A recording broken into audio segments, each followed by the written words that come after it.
Well, it's a pleasure today to be able to introduce to you Reverend Hadi Gantus, who is currently serving as pastor of the church in Minyara, the Presbyterian Church, and Minyara is a village located in northern Lebanon. So we'll hear a little bit about the unique context of northern Lebanon.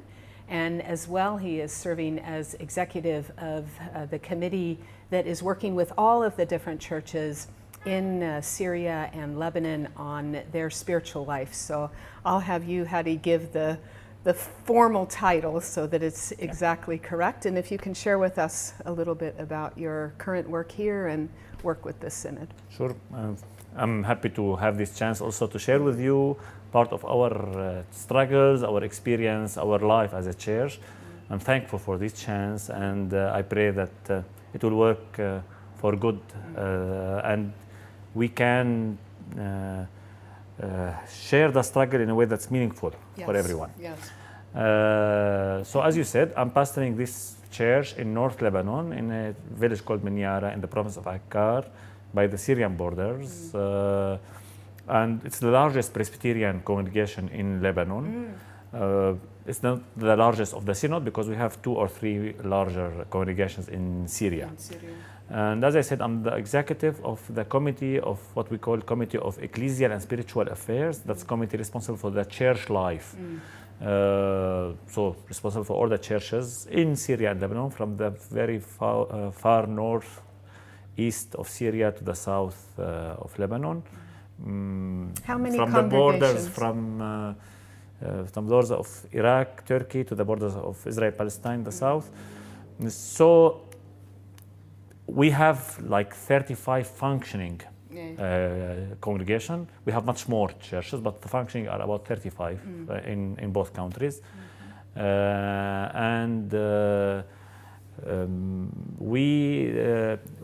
Our committee works mainly with the things related to the spiritual life, the ecclesial functioning of the churches, the pastors, the elders, the youth, the ladies, the life of the church, so to say.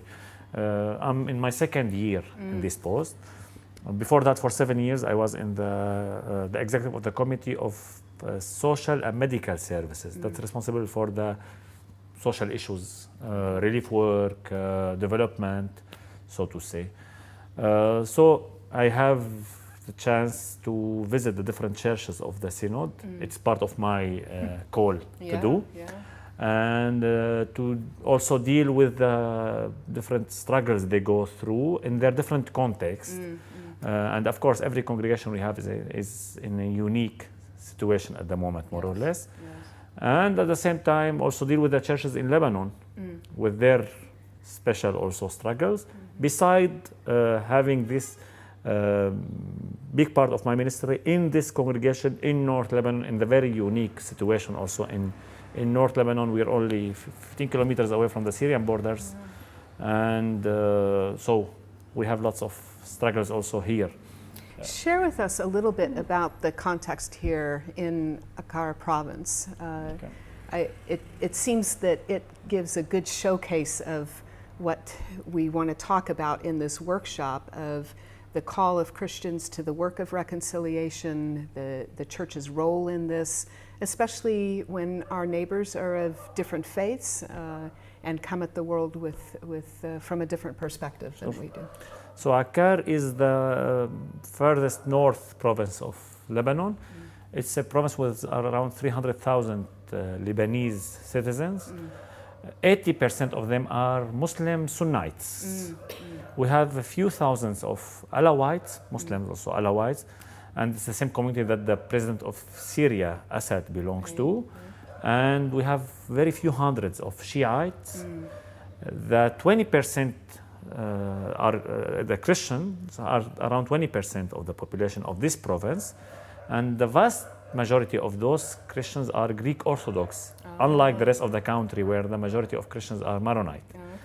And so our community is a small community, the Presbyterian one, in a small Christian community in very special context regarding also the dominant community, what to say. And it's a rural area. It's the poorest province in Lebanon, and it's the province that got the highest average of Syrian refugees. Wow. So for the 300,000 Lebanese refugees, we have 300,000 Lebanese citizens. We have 300,000 Syrian refugees. One to For one. 1 to 1. That's the Wow. highest average in Lebanon. In Lebanon, in general, the average is 2 Lebanese, 1 Syrian. But here, no, it's 1 to 1.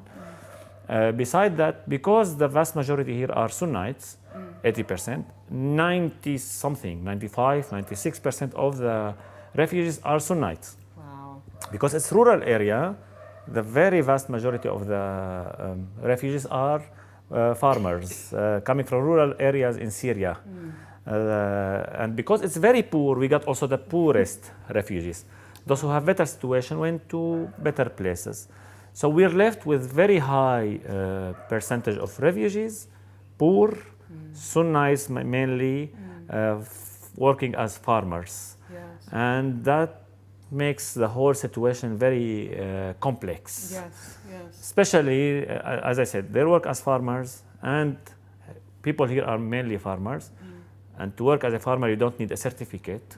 So they can take the jobs the Syrian refugees can take the jobs for less wages, which means that more Lebanese are not working. And that means the tension is much higher.